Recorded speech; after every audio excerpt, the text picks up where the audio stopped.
What's your IQ? You seem like a very, very intelligent man. You did mention IQing of 61 169. So obviously you're smarter than me. What does that mean? Or is that right? Albert Einstein's IQ was 164. Hello everybody, I'm Adam King, TheKingSource. Today we're going to be talking about protective gear, especially for high school and middle school athletes. You can see some on this girl in the picture. First, subscribe to the channels, YouTube and Rumble. Helps everybody out. Follow it out, get all the great content. Some videos will only be on Rumble, mind you. Others I will put on both. But, yeah, a major, major issue within high school athletics is protective gear for athletes. Taking these simple steps to avoid injuries. As an official, an umpire, official referee, I do basketball, boys and girls, volleyball, that's girls, football, baseball, those are boys, and softball, of course, which is girls. I do all of that. Keeps me busy pretty much year round. You wouldn't believe the amount of injuries I see every year. Okay? It's alarming. It's alarming. A lot of them could be protected by simple, or prevented even, by simple protective gear. There's both protection phase and preventive phase. A lot of it can be done with protective gear, okay? It's not that hard. The face mask that this girl in this picture is wearing will prevent a concussion from a ball flying back at her face. They have some that are a lot more extensive than that, but this is the basic one. All softball pitchers should be wearing these, straight up. I would even say they should make some sort of mask like this for baseball pitchers. 5 times last baseball season I saw pitchers hit by balls, one off the head. Now, it was not a square hit. He was able to dodge with his head and deflect it. But still. In basketball, I saw a kid come down wrong and blow his knee out. It didn't help that a kid came down on top of him. For him, it's the protective stage.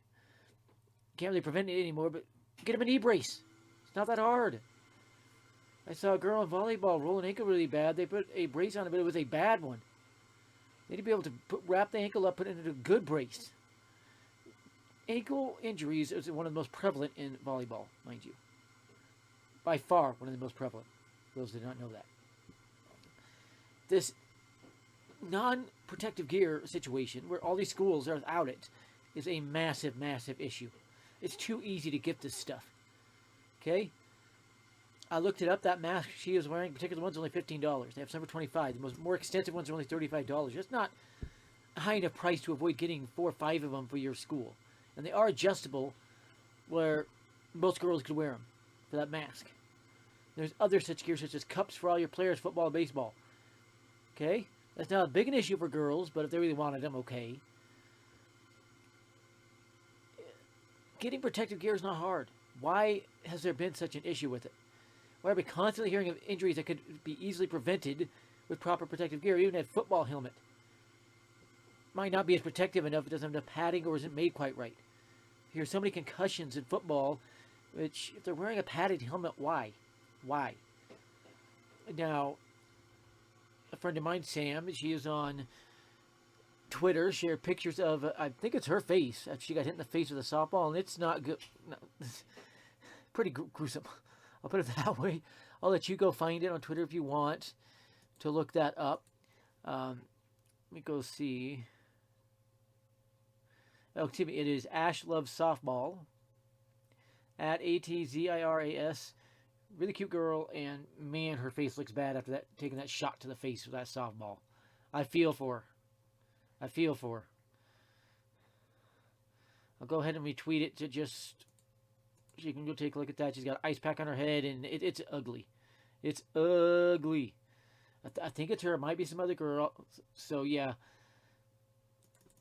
I have no clue. It's controversial, as Ash says there.